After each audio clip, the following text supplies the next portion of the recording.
జనసేన అధ్యక్షుడు ఉప ముఖ్యమంత్రి పవన్ కళ్యాణ్ సోదరుడు నాగబాబు త్వరలో ఏపీ మంత్రివర్గంలో చేరనున్నారు. రాజ్యసభ సీటు వదులుకున్నందుకు ప్రతిగా ఆయనకు మంత్రి పదవి ఇవ్వాలని నిర్ణయించారు. కూటమి పార్టీల మధ్య ఈ మేరకు అంగీకారం కూడా కుదిరింది. ఇక ఆయన్ను కేబినెట్ లోకి తీసుకుంటున్నట్లు ముఖ్యమంత్రి చంద్రబాబు ప్రకటించారు.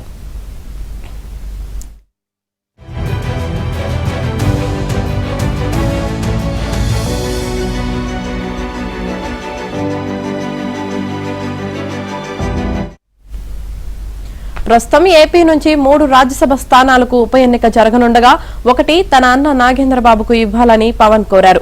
రాజ్యసభ సభ్యత్వానికి రాజీనామా చేసిన ఆర్ కృష్ణయ్యకు తాము ముందే హామీ ఇచ్చామని, ఆ సీటు ఇవ్వలేమని బీజేపీ నాయకత్వం నిస్సహాయత వ్యక్తం చేసింది. తెలంగాణలో బీసీ వర్గాలను దరిచేర్చుకోవడానికి కృష్ణయ్య అవసరం ఉందని ఆ పార్టీ నాయకత్వం భావిస్తున్నట్లు సమాచారం. టీడీపీ కూడా తన కోటా కింద వచ్చిన 2 రాజ్యసభ సీట్లలో ఒకదానిని వైసీపీకి రాజ్యసభకు రాజీనామా చేసి వచ్చిన బీద మస్తాన్రావుకు ఇస్తామని ముందుగానే హామీ ఇచ్చామని, రెండోది కాకినాడ జిల్లాకు చెందిన పార్టీ నేత సానా సతీష్ కు ఇవ్వాలని నిర్ణయించామని తెలిపింది. ఈ నేపథ్యంలో నాగబాబుకు రాజ్యసభ సీటు అవకాశం దక్కలేదు. లోక్సభ ఎన్నికల్లో అనకాపల్లి సీటు జనసేన కోటా కిందకు వచ్చిందని, అక్కడ నాగబాబును నిలపాలనుకున్నామని, కానీ బీజేపీ కోసం త్యాగం చేశామని పవన్ కూటమి పార్టీలకు గుర్తు చేశారు. దీంతో ప్రత్యామ్నాయంగా నాగబాబుకు రాష్ట్ర కేబినెట్లోనికి తీసుకోవాలని కూటమి నిర్ణయించింది.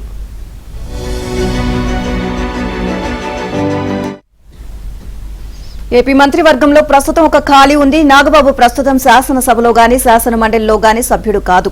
ఏ సభలోనూ సభ్యుడు కాకపోయినా మంత్రిగా తీసుకోవచ్చు. కానీ 6 నెలల్లోపు ఆయన ఏదో ఒక సభ నుంచి ఎన్నిక కావాలి. కూటమి సర్కారు వచ్చాక వైసీపీకి చెందిన 3 ఎమ్మెల్సీలు రాజీనామా చేశారు.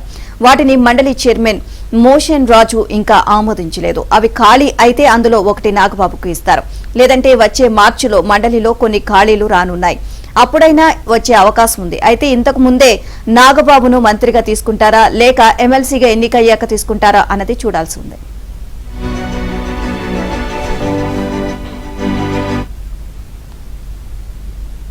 ఏపీ నుంచి ఖాళీ అయిన 3 రాజ్యసభ స్థానాలకు కూటమి అభ్యర్థులు ఖరారయ్యారు. టీడీపీ నుంచి బీద మస్తాన్రావు, సానా సతీష్, బీజేపీ అభ్యర్థిగా ఆర్ కృష్ణయ్యను రాజ్యసభకు ఎంపిక చేసినట్లు సీఎం చంద్రబాబు ప్రకటించారు. 3 అభ్యర్థులు మంగళవారం నామినేషన్లు దాఖలు చేయనున్నారు. వైసీపీకి తగిన సంఖ్యాబలం లేకపోవడంతో పోటీకి దూరంగా ఉంది. ఈ నేపథ్యంలో కూటమి అభ్యర్థుల ఎంపిక ఏకగ్రీవం కానుంది.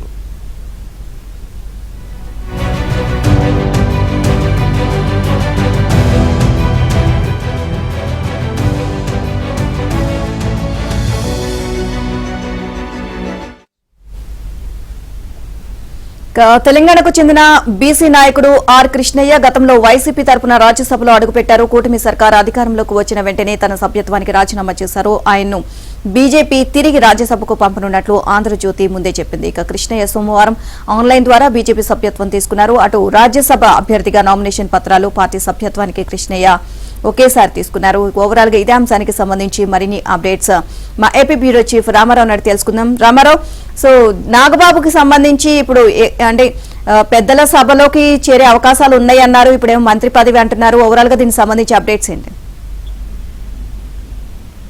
ఆంధ్రప్రదేశ్ లో ఈ రోజు రాజ్యసభకు 3 రాజ్యసభ స్థానాలకు ఉప ఎన్నికలు జరగబోతున్నాయి. ఈ రోజు నామినేషన్లు దాఖలు చేసేందుకు తుది గడువు. ఇందులో భాగంగానే వైసీపీ తరఫున గతంలో ఎన్నికై ఈ రోజు ఇటీవల ఆ పార్టీకి రాజీనామా చేసి 2 సభ్యులు తెలుగుదేశంలో చేరిపోయారు. మోపిదేవి వెంకటరమణ అండ్ బీదా మస్తాన్రావు వీళ్ళిద్దరూ కూడా చేరిపోయారు. ఇక ఆర్ కృష్ణయ్య నిన్న నాటకీయ పరిణామాల నేపథ్యంలో బీజేపీ సభ్యత్వం తీసుకొని ఆ తర్వాత ఆయనకు బీజేపీ రాజ్యసభ సభ్యత్వం ఇచ్చింది. ఈ రాజ్యసభ సభ్యత్వం కూడా ఆయనకు 2028 జూన్ వరకు ఉంటుంది. ఆయన ఖాళీ చేసే స్థానంలోనే ఆయన మళ్లీ పోటీకి దించబోతున్నారు. అయితే ఈ 3 కూడా ఏకగ్రీవం కాబోతున్నాయి.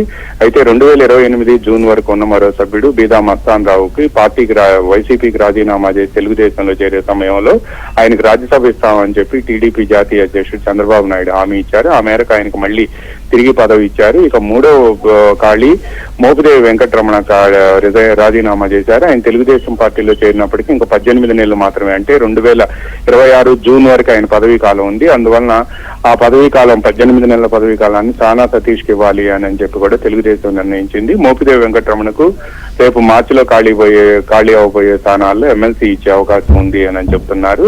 అయితే అంతకు ముందు అనకాపల్లి ఎంపీగా పోటీ చేయాలని జనసేన తరఫున దాదాపుగా ఖరారైపోయిన పవన్ కళ్యాణ్ సోదరుడు నాగబాబుకి అప్పట్లో ఆ స్థానాన్ని బీజేపీ తరఫున సీఎం రమేష్ కి ఇచ్చారు. అందువలన తన సీటు త్యాగం చేశారు కాబట్టి ఈసారి రాజ్యసభ తమకు ఇవ్వాలి అని చెప్పి కూడా పవన్ కళ్యాణ్ ఇటీవల ప్రధాని అదేవిధంగా బీజేపీ సంస్థాగత వ్యవహారాల ఇన్ఛార్జి బిఎల్ సంతోష్ ని ఢిల్లీలో కలిసి విజ్ఞప్తి చేశారు.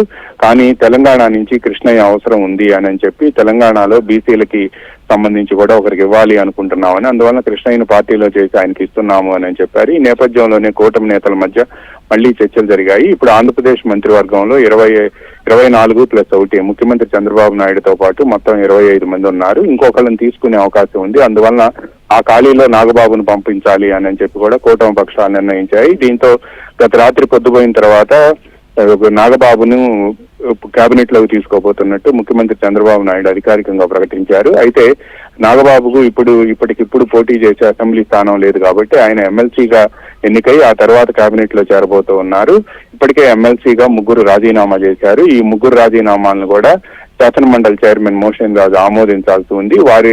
వారి రాజీనామాలను ఆమోదిస్తే అందులో ఒక స్థానాన్ని నాగబాబుకి ఇచ్చే అవకాశం ఉంది. ఇక ఇటీవల జయమంగళ వెంకటరమణ కైకలూరు నుంచి వైసీపీ తరఫున ఎమ్మెల్సీగా ఎన్నికైన జయమంగళ వెంకటరమణ కూడా తన పదవికి రాజీనామా చేశారు. అయితే ఇప్పుడు వీళ్ళ రాజీనామాలను యాక్సెప్ట్ చేస్తేనే నాగబాబు అందులోకి ప్రవేశించే అవకాశం ఉంది.